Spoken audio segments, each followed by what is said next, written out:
السلام علیکم ورحمۃ اللہ وبرکاتہ۔ بسم اللہ الرحمن الرحیم۔ ان الحمد للہ نحمده ونستعینه ونستغفره ونعوذ باللہ من شرور انفسنا وسیئات اعمالنا، من یهده اللہ فلا مضل له ومن یضلل فلا هادی له، وأشهد أن لا إله إلا الله وحده لا شريك له، وأشهد أن محمدا عبده ورسوله۔ يا أيها الذين آمنوا اتقوا الله حق تقاته ولا تموتن إلا وأنتم مسلمون۔ يا أيها الناس اتقوا ربكم الذي خلقكم من نفس واحدة وخلق منها زوجها وبث منهما رجالا كثيرا ونساء، واتقوا الله الذي تساءلون به والأرحام إن الله كان عليكم رقيبا۔ يا أيها الذين آمنوا اتقوا الله وقولوا قولا سديدا يصلح لكم أعمالكم ويغفر لكم ذنوبكم، ومن يطع الله ورسوله فقد فاز فوزا عظيما۔ أما بعد فإن خير الحديث كتاب الله، وخير الهدي هدي محمد صلى الله عليه وسلم، وشر الأمور محدثاتها، وكل محدثة بدعة، وكل بدعة ضلالة، وكل ضلالة في النار۔ قال الله عز وجل بعد أعوذ بالله السميع العليم من الشيطان الرجيم، وما أرسلناك إلا كافة للناس۔ عزیزان ملت، بزرگان گرامی، ماہ صیام، ماہ رمضان بنیادی طور پر تربیت اور اصلاح کا مہینہ ہے، اور تربیت اور اصلاح کی اساس اور بنیاد عقیدہ ہے۔ جب ہم عقیدے کا لفظ استعمال کرتے ہیں تو ہمارے عام مسلمان کے ذہن میں صرف اور صرف توحید کا تصور آتا ہے۔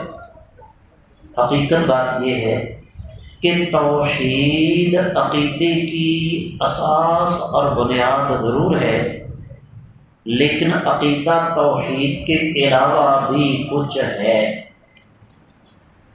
مثال کے طور پر ایک آدمی اللہ کے ساتھ کسی کو شریک نہیں بناتا، غیر اللہ سے مدد نہیں مانگتا، غیر اللہ کی عبادت نہیں کرتا، لیکن اس کا عقیدہ ہے کہ امام الانبیاء محمد رسول اللہ صلی اللہ علیہ وسلم اللہ کے آخری نبی اور رسول نہیں ہیں، کیا وہ شخص جنت میں جا سکتا ہے؟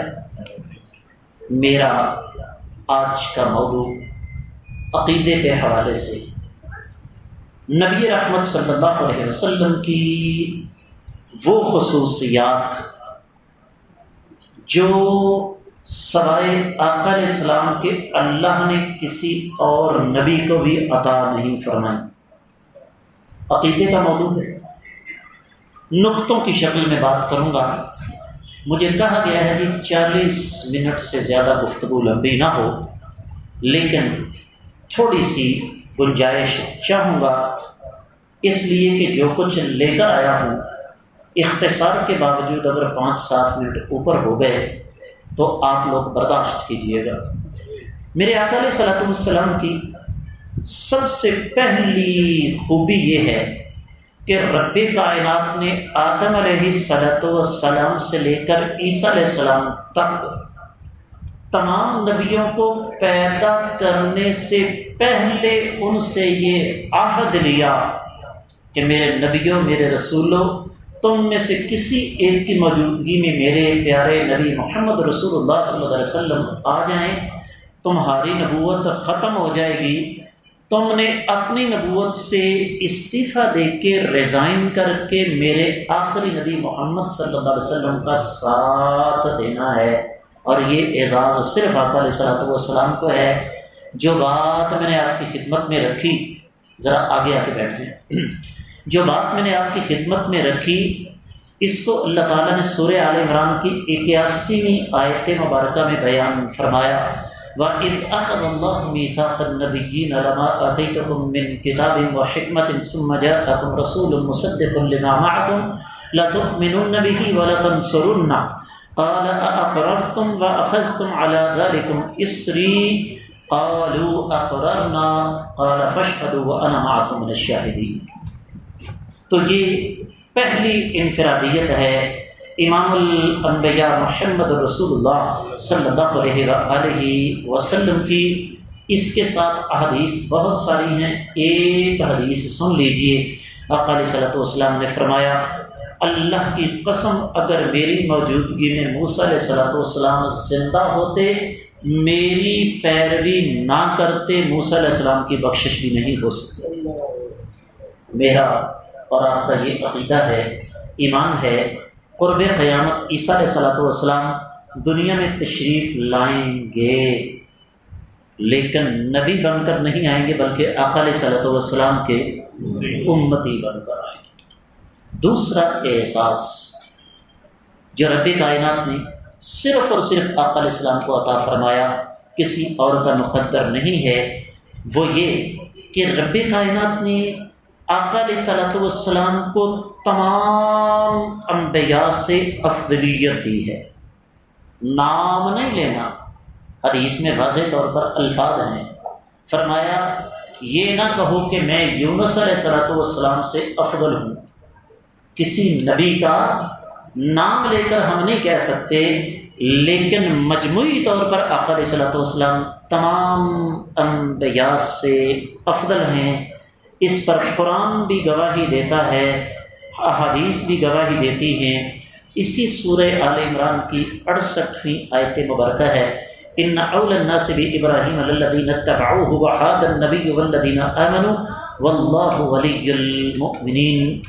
پھر نبی علیہ الصلوۃ والسلام کا فرمان، انا اول الناس بعیسی ابن مریم فی الدنیا والآخرہ، لوگوں یاد رکھو میں دنیا اور آخرت میں عیسیٰ علیہ الصلوۃ والسلام سے مقدم ہوں۔ پھر تیسری خصوصیت جو رب کائنات نے آقا علیہ السلام کو عطا فرمائی، کسی اور کا مقدر نہیں ہے۔ ذرا تھوڑی دیر کے لیے ایک منظر اپنی آنکھوں کے سامنے لائیے، چیمہ صاحب ایک منظر اپنے ذہن میں لائیے، اور یہ منظر انسانی عقل سے ماورا ہے۔ بیت المقدس، اللہ تعالیٰ اسے آزادی نصیب فرمائے۔ تمام کے تمام انبیاء صفیں بنا کر کھڑے ہیں، کس لیے؟ امام الانبیاء آئیں گے، مصلی امامت پر صرف اور صرف وہ کھڑے ہوں گے۔ میں ایک بار پھر عرض کروں گا، چشمے تصور سے دیکھیے، اب یہ منظر ہماری عقل سے ماورا ہے۔ وہ امامت کیسے تھی، کون سی نماز تھی، ہمیں اس کی طرف جانے کی ضرورت نہیں، لیکن ایک منظر ہم چشم تصور سے دیکھ سکتے ہیں کہ رب کائنات نے آدم علیہ الصلوۃ والسلام سے لے کر عیسیٰ علیہ السلام تک تمام انبیاء کو صفوں کے اندر کھڑا کیا کہ میرے تمام نبیوں، میرے تمام رسولوں کھڑے رہو، جب تک کائنات کے امام تشریف نہیں لائیں گے تب تک جماعت کھڑی نہیں ہو سکتی۔ چوتھی انفرادیت جو اللہ تعالیٰ نے آقا علیہ الصلوۃ والسلام کو عطا فرمائی، وہ یہ کہ رب کائنات نے قرآن میں اس بات کی شہادت دی ہے، سورۃ الفتح دوسری آیت مبارکہ، لِيَغْفِرَ لَكَ اللَّهُ مَا تَقَدَّمَ مِن ذَنبِكَ وَمَا تَأَخَّرَ۔ اے میرے نبی صلی اللہ علیہ وسلم، ہم نے آپ کے گزرے ہوئے اور آئندہ تمام گناہ معاف فرما دیے ہیں۔ نبی سارے معصوم عن الخطا ہیں، لیکن یہ ڈگری اللہ نے صرف آقا علیہ الصلوۃ والسلام کو عطا فرمائی۔ حدیث کے لفظ، سیدہ عائشہ رضی اللہ تعالیٰ محبت کرنے والی بیوی تھی، دیکھا آقا علیہ الصلوۃ والسلام رات کو قیام فرماتے ہیں، آپ کے پاؤں سوج گئے، آقا آپ کے تو اگلے پچھلے گناہ اللہ نے سارے معاف فرما دیے، آپ کیوں ساری رات قیام فرماتے ہیں؟ فرمایا افلا اکون عبدا شکورا، عائشہ یہی تو بات ہے کہ میرے اللہ نے میرے سارے گناہ معاف کر دیے ہیں، میں اللہ کا شکر ادا کرنے کے لیے رات کو قیام کرتا ہوں۔ پانچویں خوبی، آقا علیہ السلام سے پہلے جتنے انبیاء دنیا میں تشریف لائے اللہ نے ہر نبی کے بارے میں فرمایا کہ ہم نے فلاں نبی کو فلاں قوم کی طرف بھیجا، فلاں نبی کو فلاں بستی کی طرف بھیجا۔ انا ارسلنا نوحا الی قومہ، سورہ نوح کی پہلی آیت مبارکہ، ہم نے نوح علیہ السلام کو کس کی طرف بھیجا؟ ان کی قوم کی طرف۔ وَإِلَىٰ عَادٍ أَخَاهُمْ هُودًا، سورہ ہود کی 50ویں آیت مبارکہ، قوم عاد کی طرف کون آیا جی؟ ہود علیہ السلام۔ وَإِلَىٰ ثَمُودَ أَخَاهُمْ صَالِحًا، سورۃ الاعراف کی 73ویں آیت مبارکہ، صالح علیہ السلام کو اللہ نے صرف قوم ثمود کی طرف بھیجا۔ لیکن جب آقا علیہ السلام کی باری آئی، سورہ سبا 28ویں آیت مبارکہ، رب کائنات نے اعلان کر دیا وَمَا أَرْسَلْنَاكَ إِلَّا كَافَّةً لِلنَّاسِ، اے میرے نبی صلی اللہ علیہ وسلم، ہم نے آپ کو تمام لوگوں کے لیے، کالے گورے، عربی اجمی، مرد خواتین، ایشیائی، یورپن، ٹھگنے، لمبے قد والے، سب کی طرف ہم نے آپ کو نبی بنا کر بھیج دیا ہے، اور یہ اعزاز صرف آپ علیہ السلام کا ہے۔ چھٹا اعزاز، جتنے نبی دنیا میں تشریف لائے رب کائنات نے انہیں انسانوں کی طرف نبی بنا کر بھیجا، لیکن آقا علیہ السلام کو رب کائنات نے جن اور انسان دونوں کی طرف نبی بنا کر بھیجا۔ آپ کہیں گے نہیں جی، جن تو سیدنا سلیمان علیہ السلام کی ماتحتی میں تھے، جن سلیمان علیہ السلام کی رعایا تھے، کیونکہ سلیمان علیہ السلام بادشاہ تھے۔ جنات سیدنا سلیمان علیہ السلام کا کلمہ پڑھنے کے پابند نہیں تھے، یہ علیحدہ مسئلہ ہے کہ ان کے ماتحت تھے، لیکن جنوں اور انسانوں کی طرف بیک وقت اگر اللہ نے نبی بنا کر بھیجا ہے تو کسے بنا کر بھیجا؟ محمد رسول اللہ صلی اللہ علیہ وسلم کو۔ قرآن کہتا ہے تبارک الذی نزل الفرقان علی عبدہ لیکون للعالمین نذیرا، یہ سورۃ الفرقان کی پہلی آیت مبارکہ ہے۔ بابرکت وہ ذات بابرکات جس نے حق و باطل کے درمیان فرق کرنے والے قرآن کو اپنے بندے پر نازل کیا تاکہ تمام جہانوں کے لیے وہ ڈرانے والے ہو جائیں۔ اس پر میں نے جیسے عرض کیا، یقیناً یہاں اہل علم تشریف فرما ہے، یہ میں جو کچھ بیان کر رہا ہوں ایک ایک موضوع آدھا گھنٹہ مانگتا ہے، لیکن میں بات کو ذرا جلدی مکمل کرنے کے چکر میں ہوں، اس لیے کہ میں چاہتا ہوں تھوڑے وقت میں آپ کے سامنے زیادہ باتیں رکھ دوں۔ ساتویں خوبی، خاتم النبیین والمرسلین، جو آیت مبارکہ سب سے زیادہ چبھتی ہے نا مرضیوں کو، وہ سورۃ الاحزاب کی 40ویں آیت مبارکہ ہے، ما کان محمد ابا احد من رجالکم ولکن رسول اللہ وخاتم النبیین۔ ترجمہ کرنے کی ضرورت نہیں، حدیث میں آتا ہے نبی کریم صلی اللہ علیہ وسلم نے فرمایا میری مثال بالکل ایسے ہے جیسے ایک آدمی نے عمارت کھڑی کی، مکمل کر دی، صرف ایک اینٹ کی جگہ باقی بچی، لوگ آتے ہیں اس عمارت کو دیکھتے ہیں اور کہتے ہیں کہ یہ جگہ خالی کیوں ہے؟ فرمایا میرے اللہ نے مجھے مبعوث فرما کر قیامت تک کے لیے اس نبوت اور رسالت کی عمارت کو مکمل کر دیا۔ اب نہ کسی پنجابی نبی کی ضرورت ہے، نہ کسی انڈین کی، نہ کسی پاکستانی کی، نہ کسی دونوں آنکھوں والے کی اور نہ کسی کانے کی، نہ بستر پر مرنے والے کی، نہ واش روم کے اندر مرنے والے کی۔ بات سمجھ گئے ہوں گے آپ۔ 8ویں خوبی، میرے اللہ نے آقا علیہ السلام کو ان گنت لا تعداد بے شمار معجزات عطا فرمائے، ان کی فہرست خاصی طویل ہے، لیکن سب سے بڑا معجزہ جس پر میں پرسوں 29 رمضان کو بات کرنا چاہتا تھا، اس کے لیے میں تیاری کر رہا تھا، لیکن فیصلے زمین پر نہیں ہوتے، آسمان پر ہوتے ہیں، وہ اللہ کا قرآن ہے۔ قرآن کہتا ہے اِنَّا نَحْنُ نَزَّلْنَا الذِّكْرَ وَإِنَّا لَهُ لَحَافِظُونَ، سورۃ الحجر کی 9ویں آیت مبارکہ۔ ہم نے اس قرآن کو نازل فرمایا اور ہم ہی اس کی حفاظت کرنے والے ہیں۔ سورہ فصلت کی 42ویں آیت مبارکہ میں ارشاد فرمایا لا یأتیہ الباطل من بین یدیہ ولا من خلفہ تنزیل من حکیم حمید، اس کے آگے اور پیچھے سے باطل اس کو کچھ بھی نہیں کر سکتا، کیونکہ یہ اس ذات بابرکات نے نازل فرمائی ہے جو حکمت والا ہے اور تمام تعریفوں کے لائق ہے۔ قرآن کی حفاظت اللہ نے کیسے کی؟ چلتے چلتے ایک مثال سے بات واضح کر کے آپ کے ایمان کو تازہ کر دیتا ہوں۔ روس کا جب ان ریاستوں پر قابو تھا، اتنی زیادہ سختی تھی کہ جس گھر سے قرآن کا نسخہ مل جاتا، گھر والوں کو گھر کے اندر بند کر کے اس گھر کو آگ لگا دی جاتی۔ اس کے باوجود ہمارے ایک عالم دین روس کے ٹوٹنے کے بعد وہاں گئے، ان کے پاس قرآن کا نسخہ تھا۔ ان کے ذہن میں یہ تھا کہ وہاں لوگوں کو قرآن آتا ہی نہیں ہوگا۔ کہتے ہیں کہ میں نے وہاں جا کر جب قرآن پڑھنا شروع کیا تو مجھے یہ پتا چلا کہ یہاں لوگوں کو قرآن آتا ہے۔ کہتے ہیں میں نے کھل کر ان کے سامنے رکھا، وہ اوپر سے دیکھ کر پڑھ نہیں سکتے تھے، لیکن وہ تلاوت زبانی بالکل ٹھیک کرتے تھے۔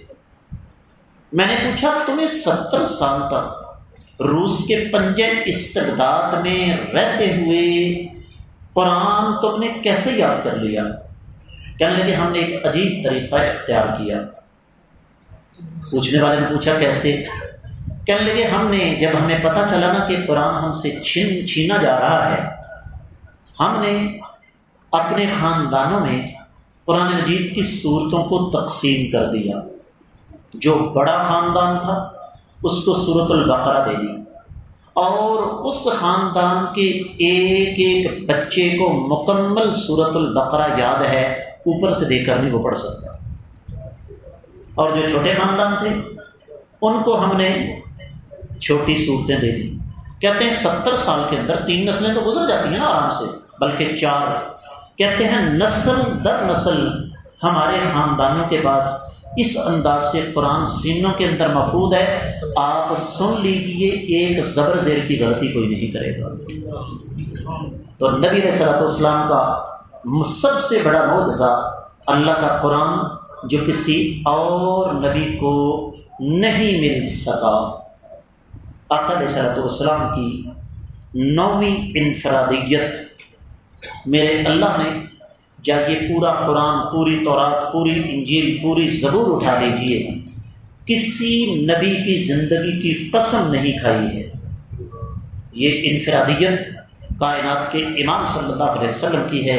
سورۃ الحجر 72ویں آیت مبارکہ اللہ فرماتے ہیں لعمرک انہم لفی سکرتہم یعمہون۔ اے نبی صلی اللہ علیہ وسلم، آپ کی عمر کی قسم یہ ظالم اپنے نشے کے اندر اندھے ہو چکے ہیں۔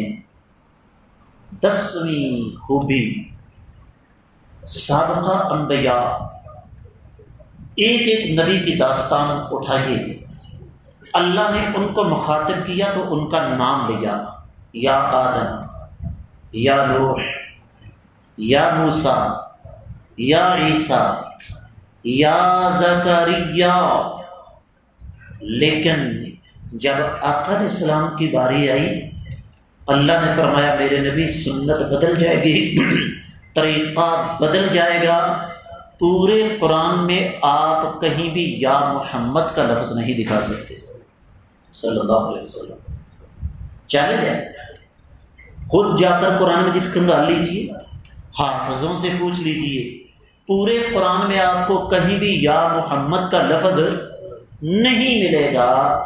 ہاں، یا ایھا الرسول، یا ایھا النبی، یا ایھا المزمل، یا ایھا المدثر۔ یہ میرے اللہ نے عرش پر سے آقا علیہ الصلوۃ والسلام کو ادب کے ساتھ مخاطب کر کے قیامت تک کی آنے والی انسانیت کو یہ سبق دیا کہ لوگوں، تم نے میرے نبی صلی اللہ علیہ وسلم کو مخاطب کرنا ہے تو کیسے کرنا ہے؟ اور یہ اعزاز صرف اور صرف کائنات کے امام صلی اللہ علیہ وسلم کا ہے، اس کے علاوہ یہ اعزاز کسی اور نبی کا مقدر نہیں ہے۔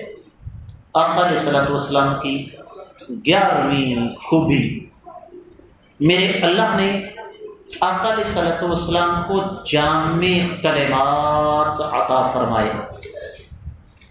نبی علیہ السلام کا فرمان، خیر الکلام ما قل و دل، بہترین بات وہ ہے جو مختصر ہو۔ عرض یہ کر رہا تھا آقا علیہ الصلوۃ والسلام کی 11ویں خوبی، نبی علیہ السلام کو اللہ نے جامع کلمات عطا فرمائے۔ احادیث کا ذخیرہ اٹھا کے دیکھ لیجیے، ہم جیسے حدیث کے طالب علم آقا علیہ الصلوۃ والسلام کی ایک حدیث کو بسا اوقات ایک ہفتہ اس کی تشریح کرتے رہتے ہیں۔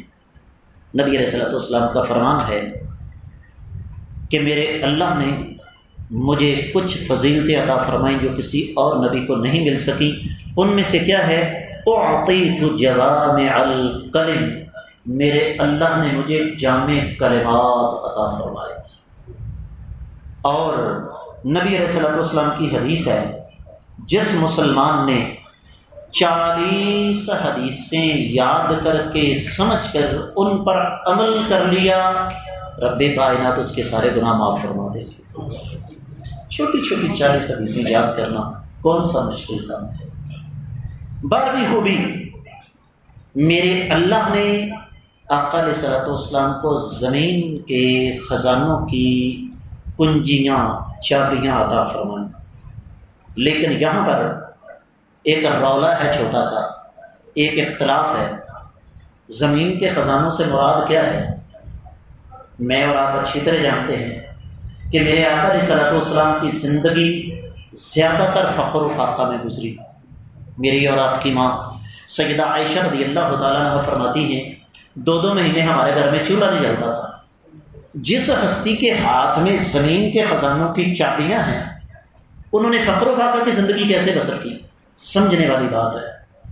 اصل بات یہ ہے کہ میرے آقا علیہ الصلوۃ والسلام کی اصل میراث خزانے نہیں تھے۔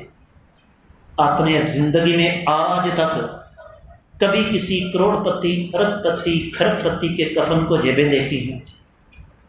کوئی جٹ ذمہ دار 4-5 مربے کا مالک 10 بڑا ایکڑ کی رجسٹری ساتھ لے کر دفن ہوا ہو؟ کیا خیال ہے جی؟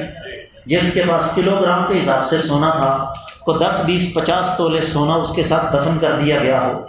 نہیں، ان چیزوں کی کوئی وقت نہیں۔ ایک جملہ استعمال کروں گا، ضمناً یاد آ گیا، آپ کو کچھ دولت مند ایسے ملیں گے جن کے پاس سوائے مال کے دنیا کی کوئی چیز نہیں ہوتی ہے۔ بھوکے ننگے کنگال قلاش، یہ جو نبی علیہ السلام نے فرمایا، میرے اللہ نے مجھے زمین کے خزانوں کی چابیاں عطا فرمائی ہیں، اس سے مراد علم کا خزانہ ہے۔ آپ دیکھتے ہیں نا، بیت اللہ میں 25 لاکھ فرزندان توحید نے قیام اللیل کیا۔ مصلی پہ کون کھڑا ہے؟ مولوی، جس کو اوے مولوی کہتے ہیں آپ۔ ان 25 لاکھ میں کتنے کروڑ پتی، کتنے ارب پتی، کتنے کھرب پتی ہوں گے؟ یہاں تک کہ ملکوں کے بادشاہ بھی آتے ہیں، لیکن وہ بڑی چھلانگ ماریں گے۔ یہ مسلح ہے، اس کے عین پیچھے تو کھڑے ہو سکتے ہیں، لیکن مسلح پہ کون کھڑا ہے؟ مولوی۔ اس لیے آقا علیہ السلام نے فرمایا علماء نبیوں کے وارث ہیں، اور نبیوں کی وراثت سیم و زر کے خزانے نہیں ہوتے، بلکہ نبیوں کی وراثت کیا ہوتی ہے؟ علم۔ اور فرمایا جس کو علم مل گیا سمجھ لو اس کو رب کائنات نے بڑا کچھ عطا فرما دیا۔ کائنات کے امام صلی اللہ علیہ وسلم کی 13ویں خوبی، حدیث مبارکہ سن لیں۔ نبی علیہ الصلوۃ والسلام نے فرمایا،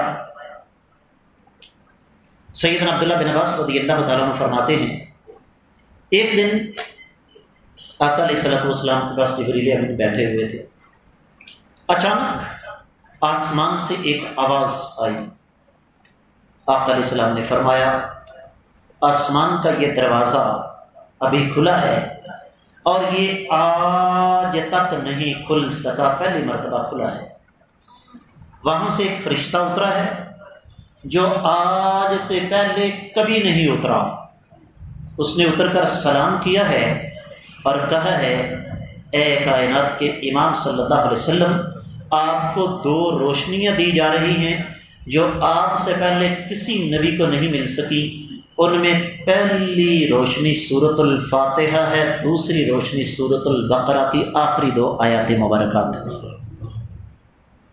یہ اعزاز کسی اور ہستی مقدسہ کو نہیں مل سکا۔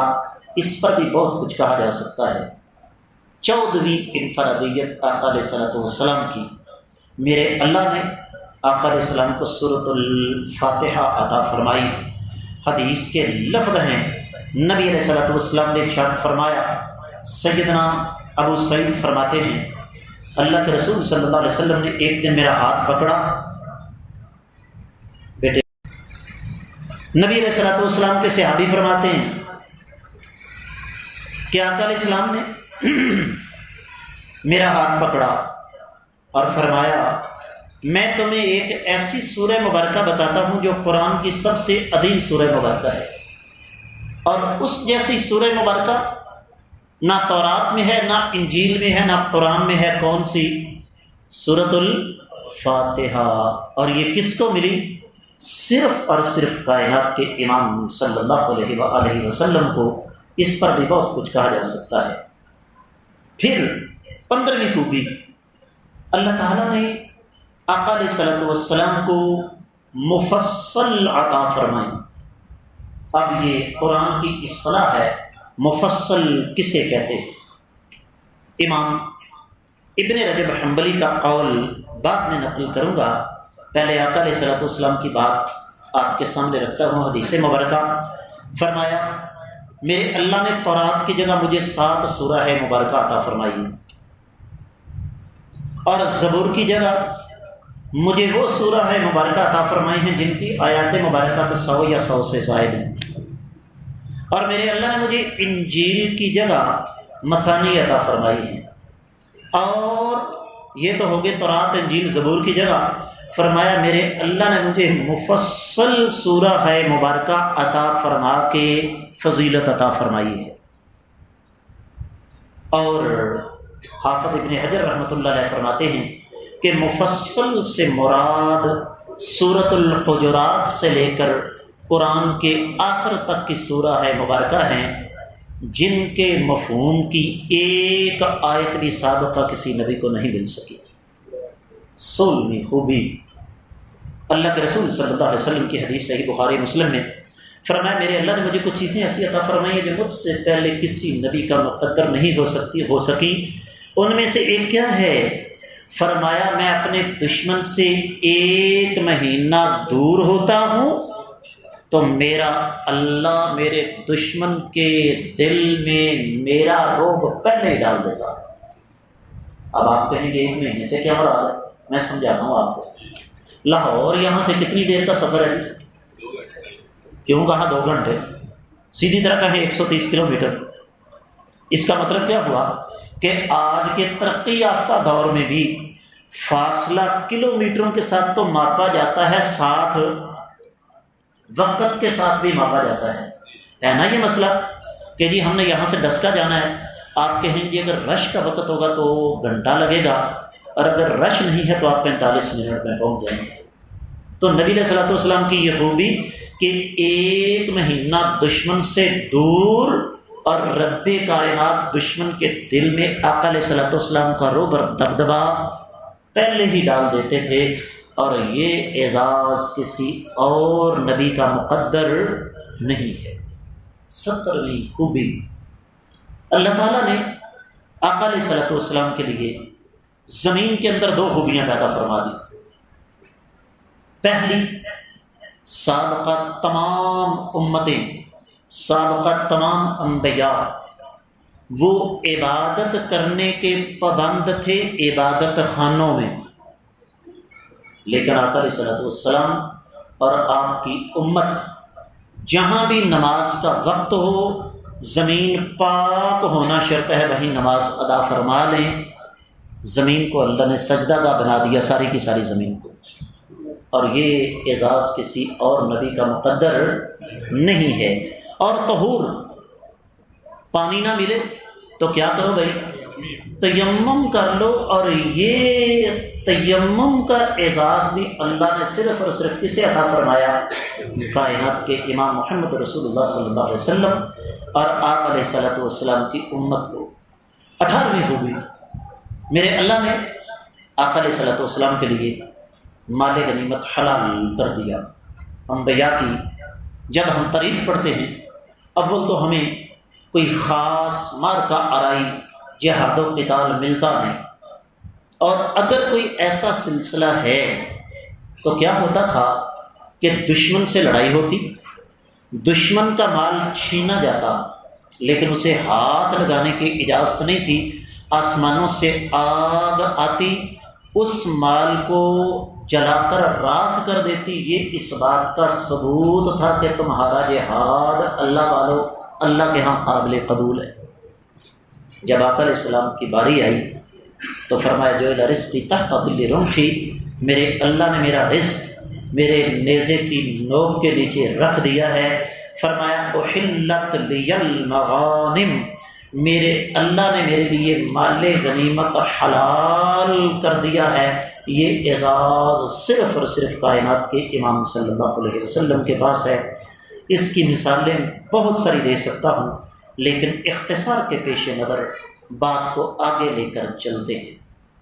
19ویں انفرادیت، میرے اللہ نے آقا علیہ الصلوۃ والسلام کے لیے مال غنیمت میں سے 5واں حصہ مختص کر دیا۔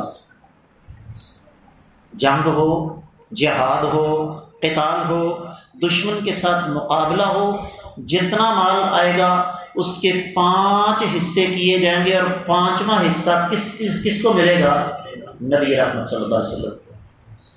اب آپ کہیں گے بڑی عجیب سی بات ہے، ہمیں تو اہل علم نے یہ بتایا کہ نبی علیہ الصلوۃ والسلام کے جو حجرات تھے، آپ کے جو محلات تھے، وہ تو بڑے چھوٹے چھوٹے تھے، تو نبی علیہ الصلوۃ والسلام اس 5ویں حصے کا کیا کرتے تھے؟ اس 5ویں حصے کو میرے اور آپ کے آقا علیہ الصلوۃ والسلام اپنے فقراء صحابہ کرام پر خرچ کیا کرتے تھے۔ بات پھر وہی ہے، کن فی دنیا کا انک غریب، دنیا میں ایسے رہو جیسے کہ مسافر رہتے ہیں، او عابر سبیل یا اجنبی ہوتا ہے۔ تو جب پتہ ہے یہاں ٹھکانہ کوئی نہیں، محلات بنا کے کرنے کیا ہے؟ جو مال آتا میرے آقا علیہ السلام اپنے فقراء صحابہ کے درمیان تقسیم کر دیتے۔ 20ویں خوبی، آپ نے اکثر دیکھا ہوگا کوئی بھائی حج عمرے پر جا رہا ہے نا، او جی آقا علیہ السلام کی قبر پر مدینے جا کے میرا سلام عرض کر دے گا۔ یہ دین سے ناواقفیت کا نتیجہ ہے۔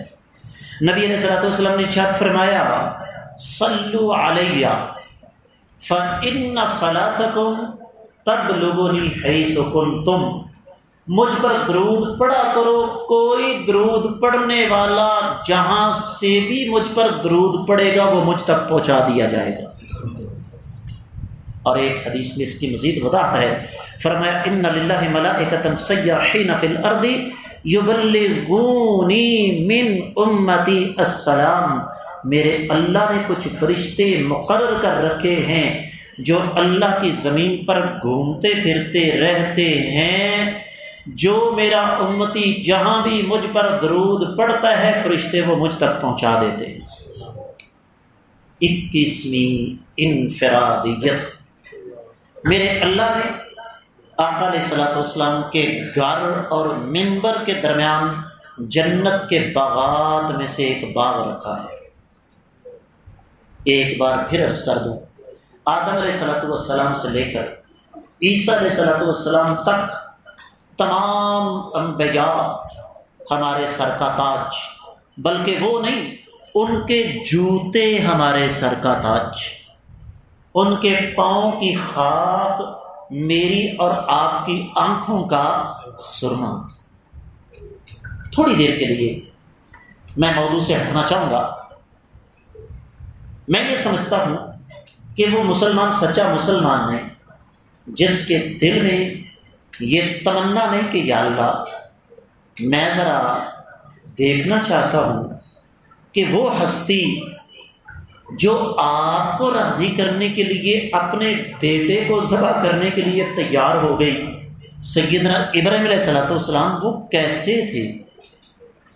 کو گوشت پوست کے انسان تھے یا تو غیر مری ماوراء العقل مخلوق تھے؟ اپنی ایمانداری سے بتائیے، دل کے اندر یہ تمنا ہے کہ نہیں؟ تو انبیاء علیہم السلام کا الحمدللہ ثم الحمدللہ ہم دل و جان سے احترام کرتے ہیں، لیکن آقا علیہ السلام کو جو اعزازات اللہ تعالیٰ نے عطا فرمائے ان کو ماننا بھی ضروری ہے. کسی نبی کو یہ اعزاز حاصل نہیں ہے کہ اس کے گھر اور اس کے ممبر کے درمیان جنت کے باغات میں سے ایک باغ ہو. نبی علیہ السلام نے فرمایا ما بین بیتی و ممبری روضۃ من ریاض الجنہ، میرے گھر اور میرے ممبر کے درمیان جنت کے باغات میں سے ایک باغ ہے. اب آگے بڑھیے.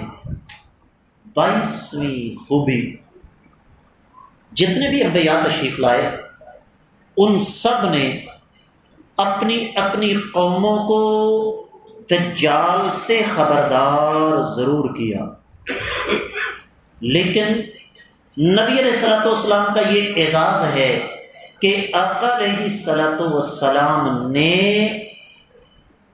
دجال کا معاملہ ہمارے سامنے بالکل کھول کر رکھ دیا، اس کی ایک ایک بات ہمارے سامنے رکھی.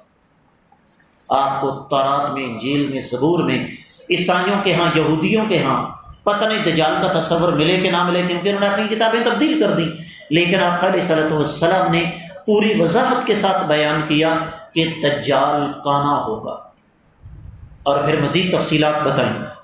آسمان کو حکم دے گا بارش برسا دے گا، زمین کو کہے گا انگوریاں اگاؤ، وہ اگا دے گی. اس کے ایک طرف پانی ہوگا، ایک طرف آگ ہوگی. پانی حقیقت میں آگ ہوگا، آگ حقیقت میں پانی ہوگی. اس کی زیادہ پیروی کرنے والے یہودی ہوں گے اور عورتیں ہوں گی. ساری زمین پر فساد مچائے گا. لیکن مدینہ میں ایک محلہ ہے جس کا نام جرف ہے، مدینہ یونیورسٹی کے ساتھ، اس سے آگے نہیں جا سکے گا. سیدنا عیسیٰ علیہ السلام اس بدبخت لعنتی کو مباب لد نامی ایک جگہ پر جہنم رسید فرما دیں گے. اتنی تفصیلات کسی نبی نے آج تک اپنی قوم کو نہیں بتائی، ڈرایا ضرور ہے. 23ویں اور آخری خوبی جو رب کائنات نے آقا علیہ السلام کو عطا فرمائی وہ ہے شفاعت کبریٰ. دو لفظ میں نے استعمال کیے، ایک شفاعت اور دوسرا شفاعت کا اختیار اللہ تعالیٰ نے کئیوں کو دیا ہوا ہے.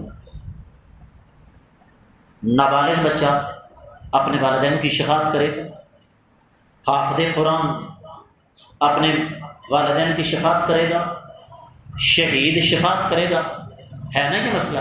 لیکن جو شفاعت کبریٰ ہے وہ صرف ایک ہستی کو حاصل ہوگی، اور وہ کون ہے؟ محمد رسول اللہ صلی اللہ علیہ وسلم. بڑی لمبی حدیث ہے، میں مختصر کر کے آپ کو بتاتا ہوں. قیامت والے دن آقا علیہ السلام نے فرمایا گھبراہٹ اتنی زیادہ ہوگی کہ کچھ لوگ ٹخنوں تک، کچھ گھٹنوں تک، کچھ کمر تک، کچھ سینے تک، کچھ ٹھوڑی تک، کچھ ناک تک پسینے میں ڈوبے ہوں گے. اس گھبراہٹ کے عالم میں رب کائنات ان کے دل میں یہ بات ڈالیں گے، اللہ کے ہاں کو سفارشی دوں گا. لوگ جائیں گے باری باری تمام نبیوں کے پاس، آدم علیہ السلام، نوح علیہ السلام، ابراہیم علیہ السلام، موسیٰ علیہ السلام، عیسیٰ علیہ السلام، سب بازو کھڑے کر دیں گے کہ ہم یہ سفارش والا کام نہیں کر سکتے. باری آ جائے گی کائنات کے امام صلی اللہ علیہ وآلہ وسلم کی. اللہ کے رسول صلی اللہ علیہ وسلم فرماتے ہیں میں اللہ کے عرش کے سامنے سجدے میں گر جاؤں. لمبا سجدہ ہوگا، کتنا لمبا انسان اس کا تصور بھی نہ کر سکے. رب کائنات کی رحمت جوش میں آئے گی. اللہ تعالیٰ فرمائیں گے اے میرے نبی محمد رسول اللہ صلی اللہ علیہ وسلم، ارفع رأسک، سر اٹھائیے، سل تعطیٰ، آپ سوال کیجئے آپ کو عطا کیا جائے گا، اشفع تو شفع، آپ شفاعت کیجئے آپ کی شفاعت قبول کی جائے گی۔ آقا علیہ السلام فرماتے ہیں میں اللہ کی بارگاہ میں کھڑا ہو کر اپنی امت کی شفاعت کروں، تھوڑی دیر کے لیے تصور کیجئے گا۔ اور رب کائنات پھر آقا علیہ الصلوۃ والسلام کی شفاعت کو شرف قبولیت عطا فرماتے ہوئے فرمائیں گے جاؤ میرے نبی صلی اللہ علیہ وسلم، جہنم میں جس نے بھی شرک نے کیا سب کو وہاں سے نکال کر لے۔ اللہ تعالیٰ ہم سب کو آقا علیہ السلام کی شفاعت نصیب فرمائے۔ جو میرے بھائی، جو میرے دوست عمرے کے لیے جاتے ہیں، مدینہ پہنچتے ہیں، وہاں پر جب آقا علیہ السلام کی قبر کی زیارت کے لیے آپ جاتے ہیں تو الٹے ہاتھ پر دروازے بنے ہوئے ہیں، ایک دروازے پر لکھا ہوا ہے شفاعتی یوم القیامت حق فمن لم یؤمن بها لم یکن اہلھا، قیامت والے دن میرا شفاعت کرنا برحق ہے، جو اس شفاعت پر ایمان نہیں رکھتا وہ اس شفاعت کا حقدار نہیں ہو سکتا۔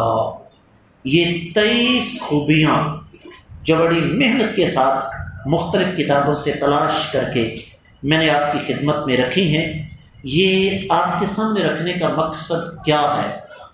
صرف سبحان اللہ کے نعرے سننا نہیں، مجھے تو یہ عادت ہی نہیں، میرا یہ مزاج ہی نہیں۔ اصل چیز یہ ہے، قرآن کہتا ہے لقد من اللہ علی المؤمنین اذ بعث فیہم رسولا من انفسہم، اے ایمان والو میں نے تم پر یہ احسان فرمایا، سب سے بڑا احسان یہ ہے کہ سابقہ انبیاء اپنی اپنی تعلیمات زبانی پیش کرتے تھے، میں نے اسلام کی عملی شکل آقا علیہ صلاۃ والسلام کے سامنے تمہارے لیے نمونہ بنا کر پیش کر دی ہے۔ اب بچنا ہے، دنیا اور آخرت کی عظمتیں، رفعتیں، سعادتیں حاصل کرنی ہیں، دنیا میں مثالی زندگی بسر کرنی ہے، آخرت میں رب کائنات کے عذاب سے بچ کر جنت کا حقدار ٹھہرنا ہے، تو صرف ایک کام کرنا ہوگا، لقد کان لکم فی رسول اللہ اسوۃ حسنہ، تمہارے سامنے کائنات کے امام صلی اللہ علیہ وسلم کی سیرت طیبہ موجود ہے، کرو ہمت اور آقا علیہ صلاۃ والسلام کی زندگی کو دیکھتے چلے جاؤ اور اپنی زندگی آقا علیہ السلام کے قالب میں ڈالتے چلے جاؤ۔ یا اللہ ملے گا کیا؟ ملے گا یہ کہ قیامت والے دن نبی رحمت صلی اللہ علیہ وآلہ وسلم ہاتھ پکڑ کر جنت میں لے جائیں گے۔ اختتام پر ایک حدیث سنا دوں، نبی علیہ الصلوۃ والسلام کے صحابہ آقا علیہ السلام سے مختلف مواقع پر سوالات کیا کرتے تھے۔ ایک سوال کر دیا، آقا میں آپ سے دلی طور پر بڑی محبت کرتا ہوں لیکن دل ڈرتا ہے قیامت والے دن کہیں آپ کا ساتھ چھوٹ نہ جائے۔ میرے آقا علیہ السلام نے فرمایا میرے صحابی سن، تو قیامت والے دن اسی کے ساتھ ہوگا جس کے ساتھ تو محبت کرتا ہے، لیکن وہ محبت زبانی کلامی نہیں، وہ محبت عملی۔ سچا محب اپنے محبوب کا مطیع فرما بردار ہوتا ہے۔ آئیے 27ویں کی رات اللہ تعالیٰ سے اس بات کا عہد کریں، یا اللہ آج سے، ابھی سے، اسی وقت سے ہم آقا علیہ الصلوۃ والسلام کی زندگی کے مطابق اپنی زندگی کو ڈالنے کی کوشش کریں گے۔ وما علیہ الا البلاغ المبین۔